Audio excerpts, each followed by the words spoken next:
Dobré ránko, dnes som si povedala, že to bude najlepší deň môjho života. Tak ako to robím každý jeden deň. Tak som si dosť neobvykle išla spraviť raňajky, ináč to nikdy nerobím.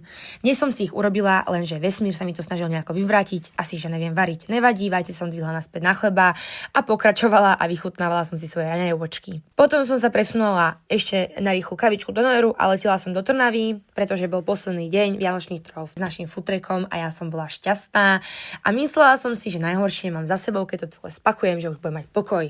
Ne.